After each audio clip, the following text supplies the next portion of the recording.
यादव जी। बाबू, अब तक समझ नहीं आया। इस एरिया में आरटीसी बस आए या ट्रेन आ जाए, मैं ही लेकर आया हूँ। लोग यही समझेंगे। आसमान में फ्लाइट उड़ता देख लोग समझते हैं रवि यादव ही लाया है। कुछ लोग हमसे डर कर वोट देते हैं, कुछ लोग हमको प्यार से वोट देते हैं, कुछ लोग हमको आदतन वोट देते हैं। तो कहीं और से आकर 2 नल लगवा कर क्या उखाड़ लेगा? वो देखो, बस भी ठीक टाइम पर आ गई। टिकट के लिए पैसे मैं देता हूँ।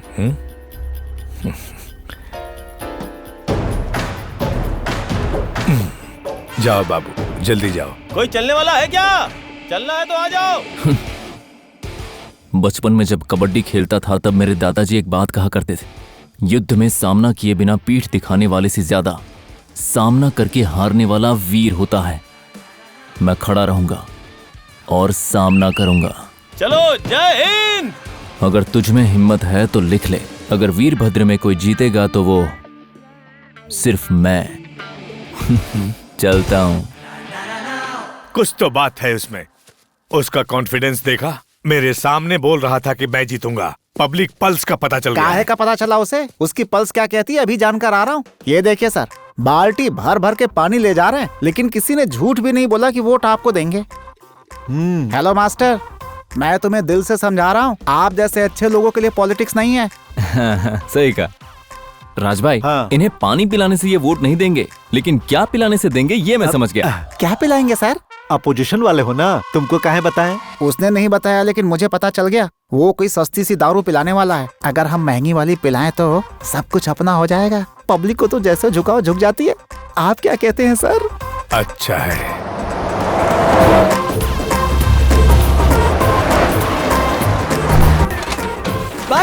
मुझे दो ना भाई। क्या कर रहे हो? हटो। 15 लीटर बियर भर दो ना भाई। अरे मेरा जीना दुश्वार हो गया है। लीवर बार बार मुझसे मांग रहा है, मुझ पे कृपा कर दे भाई। और पिएगा तो मर जाएगा। अभी अभी तेरी बीवी मरी है। वही तो बुलाना चाहता हूँ मैं। अरे यहाँ नहीं, वहाँ देखिए सर। हाँ? अरे आ गया गड्डी लेके। इनका पेट तो भरता ही नहीं है। अरे अब इनको बांटना बंद करो। अब देख तू इलेक्शन में क्या होता है। तेरे बैलेट बॉक्स के टुकड़े होंगे। सर, आप यहाँ आराम से बैठकर गेम खेलते रहिए। वहाँ सारे नशेड़ी रवि यादव को वोट देंगे। अरे भले ही नशेड़ी उनको वोट दे दे, लेकिन माँ, बच्चे और पत्नी, उन सब के वोट हमें ही मिलेंगे। ऐसे कैसे होगा? दीदी, इसमें क्या कैसा? पहले मुझे चाय पिला दो। राज भाई, हाँ। कोई भी मर्द पी कर सबसे पहला काम क्या करता है? पत्नी पर हाथ उठाता है। हाँ। So according to Newton's law, हाँ। For every action there is equal and opposite reaction. समझ गए ना? मतलब फिजिक्स और पॉलिटिक्स को मिक्स कर दिए। आपको भी राजनीति आ ही गई।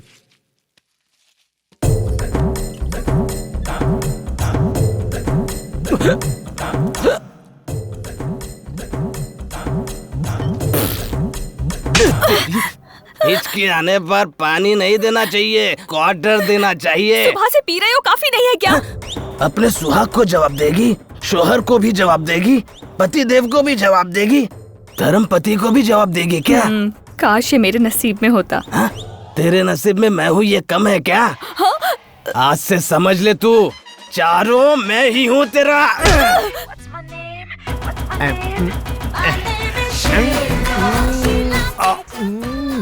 सुनिए जी, खाना लगा दूं क्या? नशा उतार दी। वहाँ कतरीना को देख, कितनी स्लिम और खूबसूरत है, और तू है सुमो जैसी। चल निकल। मुझे भी ऋतिक बहुत पसंद है, लेकिन तुम भैंसे जैसे दिखते हो, फिर भी साथ में रह रही हूँ ना। क्या रे भैंसी, तेरी नजर ऋतिक पर है। अभी मैं तुझे बताता हूँ। पति को छोड़कर ऋतिक तुझे चाहिए? ऋतिक चाहिए तुझे? अगर हमारी बेटी पे हाथ उठाए ना तो गला काट देंगे। चुपचाप यहीं पड़ा रहे। दारू पिया मैं महाराज हूँ। जय दारू देव की।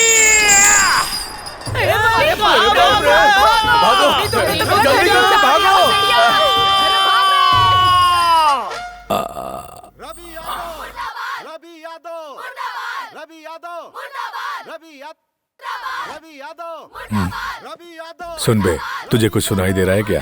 बाहर आकर देखिए, मोर्चा लेकर आई है सर। महिलाओं के साथ अत्याचार करने वाले रवि यादव, पीए के साथ अन्याय करने वाला रवि यादव। राज भाई, आप कुछ ज्यादा तो नहीं बोल रहे हैं? आप चिंता मत कीजिए। ट्विंकल ट्विंकल लिटिल स्टार, कल्याण बाबू। क्या है ये सब? Ladies revolution. तुमने जो दवाई बांटी थी ना, ये उसका रिएक्शन है। तुमने नशेड़ियों के वोट लेने के लिए उनको दारू पिलाई, अब उन्हीं नशेड़ियों की फैमिली मुझे वोट देने वाली है। क्यों बे, हमसे चीट करता है? देख भाई, गेम में रूल्स होते हैं और वॉर में रूल्स होते हैं, but politics has no rules.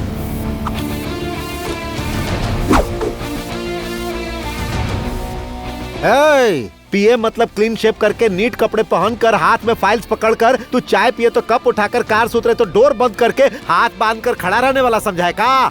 हम वैसे पिए नहीं। इस स्ट्रोक के बाद उसका अगला स्टेप क्या होगा? तुरंत वो सारे दारू वाले वैन्स रुकवा देगा। रोज ओएच के ग्रुप के आदत वाले लोग, अरे मेरा मतलब है कि अल्कोहल वाले लोग, अगर उन्हें टाइम पर शराब नहीं मिली तो बॉडी में रिएक्शन शुरू हो जाते हैं। केमिस्ट्री को भी पॉलिटिक्स में मिला दिया। आपने बिल्कुल सही कहा। अब देखिए रिएक्शन क्या होता है।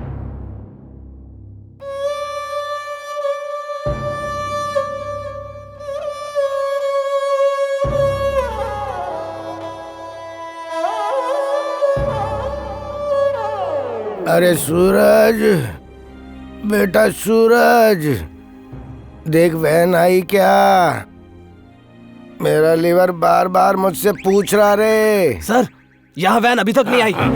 आएगी भी नहीं। जल्दी भेजिए वरना मर जाएंगे। जल्दी भेज वरना इतिहास बदल देंगे। एक बूंद भी नहीं पिलाएंगे, जो उखाड़ना है उखाड़ लो, नशेड़ी कहीं के। हम गरीब हैं, इसका मतलब ये लोग हमसे खेलेंगे। अब क्या करेंगे? सही वक्त और सही मौके का इंतजार करेंगे। वो मौका खुद चल कर यहीं आ रहा है।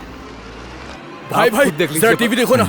गाँव के लोगों को उस रवि यादव ने क्या समझ रखा है? अरे मैं वो दारू पिलाएगा तो हम उस रवि यादव को वोट दे देंगे क्या? भगा के मारेंगे। हे रवि यादव, तूने दी तो हमने पी और अब तूने देना बंद कर दिया। छी, तुझे कीड़े पड़े। आप देख रहे हैं ना, यहाँ के हालात सब एक होकर कल्याण को ही वोट देने की बात कर रहे हैं। हम उसी को वोट देंगे। वो हमको बहुत चालाकी से इस्तेमाल कर रहा है, हम चालाकी से उसको मात देंगे। क्या कल्याण, आई लव यू कहने तक तो मेरे पीछे पड़े थे, अब तो तुम मुझे वक्त ही नहीं देते हो। अच्छा, क्या फैमिली है तुम्हारी? हाँ, तुम मुझे चाहती हो, तुम्हारे पापा को एमएलए दामाद चाहिए। यहाँ के लोगों का कितना भी बुरा क्यों ना हो, लेकिन उन्हें रवि यादव ही चाहिए। बाबा रे बाबा, अब मुझसे नहीं हो रहा है। कल्याण। हाँ, मैं जानता हूँ तुम क्या कह रही हो। हाँ राज भाई। सर, हमारे नल पर पेंट करने वाला मुन्ना बहुत ही सीरियस है। मेरे बेटे को खांसी आ रही थी, मैंने डॉक्टर को दिखाया, डॉक्टर कुछ नहीं बोला। आज से इसके मुंह से खून आ गया। बचूंगा ना भैया? तुम्हें कुछ नहीं होगा डॉक्टर। मैं अपने भाई को बढ़ा पाऊंगा ना भैया? तो कुछ मत बोल बेटा। मैं उसकी पढ़ाई के लिए बहुत पैसे जमा करूंगा। नहीं, नहीं।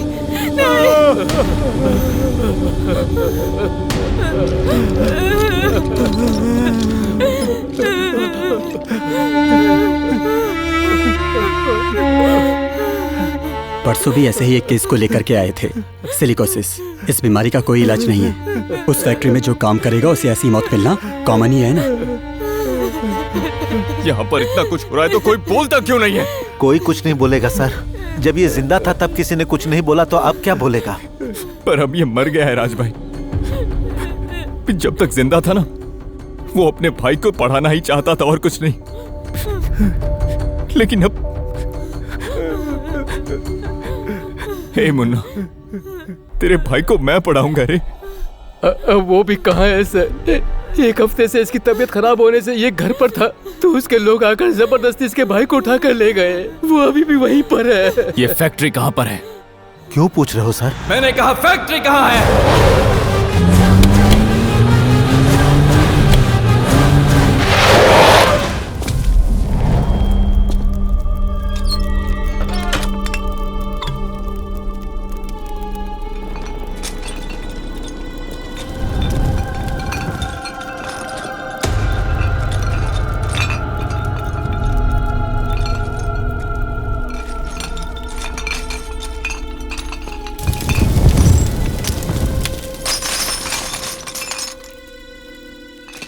बेटा, मुन्ना का भाई कहाँ है?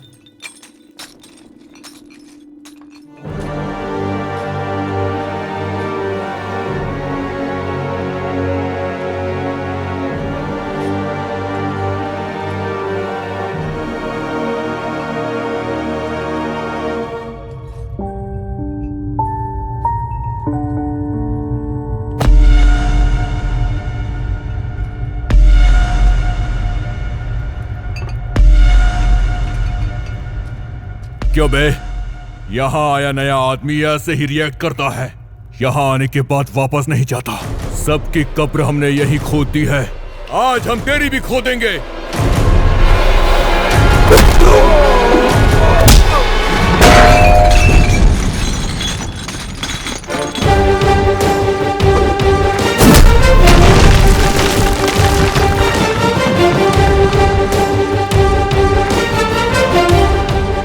आज तक यहाँ पर जो भी हुआ, जैसे भी हुआ, लेकिन अब ये सब बंद करना होगा।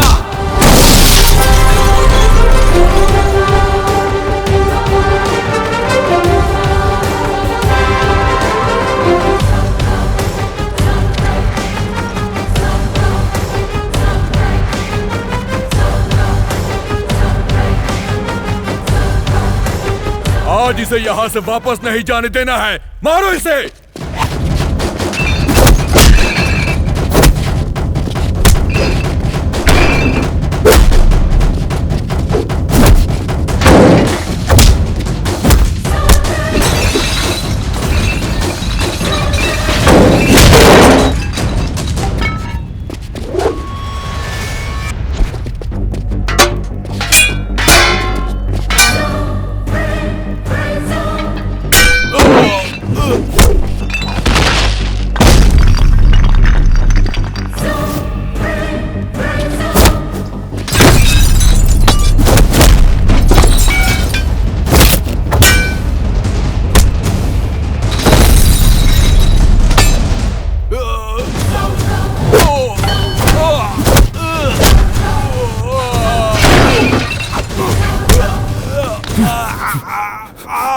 इतने से तुझे इतना दर्द हो रहा है तो सोच इन बच्चों पर क्या बीतती होगी।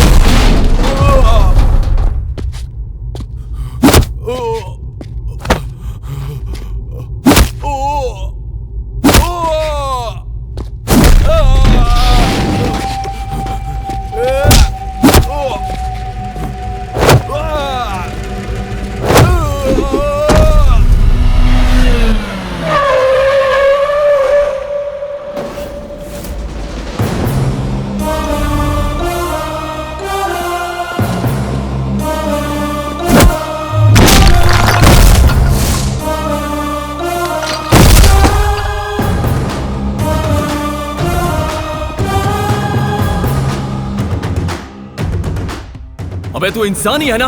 सोचा था कुर्सी के लिए ही चालाकी करता होगा, लेकिन तू नीच निकला। तू बच्चों की जिंदगी के साथ खेलता है। तेरे साथ पॉलिटिकल बैकग्राउंड होगा, पुलिस का सपोर्ट होगा, तेरे पीछे गुंडे होंगे, ये सोचकर लोग डरते होंगे तुझसे। लेकिन आज से तेरा डरने का टाइम शुरू हो गया, याद रखना। क्या बक रहा है तू? अब सुन, तेरी ग्लास की फैक्ट्री में सिलिकोसिस की वजह से मरने वालों की संख्या पूरी 157 है और आज मुन्ना की मौत के साथ वो 158 हो चुकी है। स्पिनिंग मिल में हाथ और उंगलियां गंवाने वालों की संख्या मैं तुम्हें बताऊं क्या? अब तक मीडिया को सिर्फ तुम पर शक था, लेकिन अब मेरे पास सबूत भी है। लोगों के सामने तेरा कमीनापन, 1 घंटा 23 मिनट का आउटपुट। जर्नलिस्ट शिवराम कृष्ण की रिसर्च।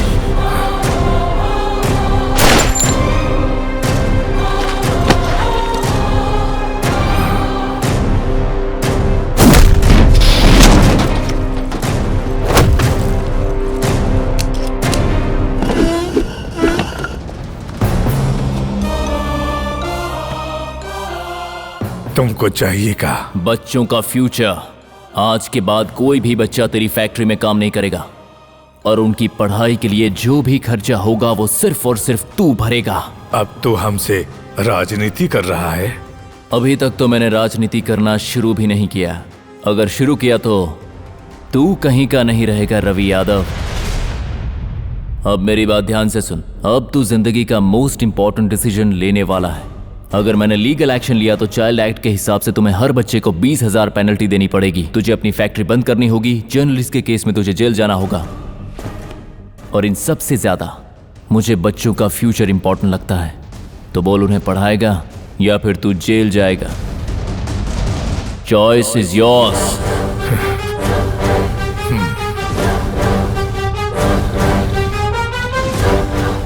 इतनी सी पेन ड्राइव के लिए इतने सारे पैसे दे दिए भाई। माचिस की तीली भी इतनी ही होती है। लेकिन उसकी गर्मी फसल जला सकती है। हमारे इलेक्शन का टाइम है, उसी तीली की गर्मी की तरह। वो चाहे कितने बच्चों को भी पढ़ा ले, उसे केवल उसके ही घर के वोट मिलेंगे। इलेक्शन होते ही और उसके हारते ही बच्चों को दोबारा फैक्ट्री पर आना ही होगा। अब ज्यादा से ज्यादा 4 दिन पढ़ाएंगे सर, उसके बाद हमें ये चाहिए वो चाहिए कहकर हमारे सर पे बैठेंगे। हम सब जानते हैं सर। पढ़ लेंगे लेकिन नौकरी कौन देगा?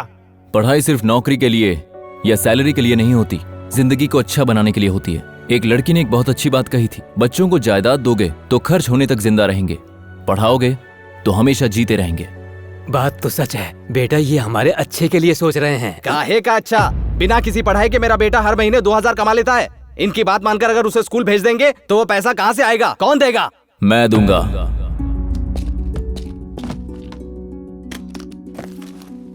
तुम्हारे बच्चे काम पर जाते हैं तो कितना कमाते हैं, उतना ही मैं स्कूल जाने पर दूंगा। मेरा बेटा इसी उम्र में कमा रहा है, ये सोचकर फर्क महसूस मत करो। कल वो जब बड़ा होगा तो सोचेगा कि मेरे बाप की वजह से मेरी जिंदगी बर्बाद हुई। बेकार ही वो आपके लिए नाराज हो जाएगा, तब अफसोस करोगे। जब बच्चे पैदा होते हैं तब हमें माँ बाप का बस नाम मिलता है, लेकिन जब हम उन्हें किसी लायक बनाते हैं तब माँ बाप की जीत होती है। अगर अनाथ बच्चे ऐसा खतरनाक काम करते हैं तो ये उनकी बदनसीबी है। माँ बाप खुद ऐसे काम के लिए भेज रहे हो तो वो तो सरासर पाप है। साहब, भले ही हम एक वक्त क्यों न खाए, लेकिन हम अपने बच्चों को स्कूल जरूर भेजेंगे। वो हमारे ही बच्चे हैं, हम उनका भविष्य खराब नहीं करेंगे। हमें कोई पैसा नहीं चाहिए सर, उसे स्कूल में खर्च कीजिए। 1 या 2 नहीं सर, उसकी फैक्ट्री में कुल मिलाकर 3000 बच्चे हैं। हम सबको पढ़ाएंगे। क्या बोल रहे हो सर? इलेक्शन सर पर है, फिर प्रचार कैसे करेंगे? एमएलए बनने से ज्यादा बच्चों को पढ़ाकर उनकी जिंदगी संवारना और भी अच्छा होता है। हम पढ़ाएंगे, सबको पढ़ाएंगे हम।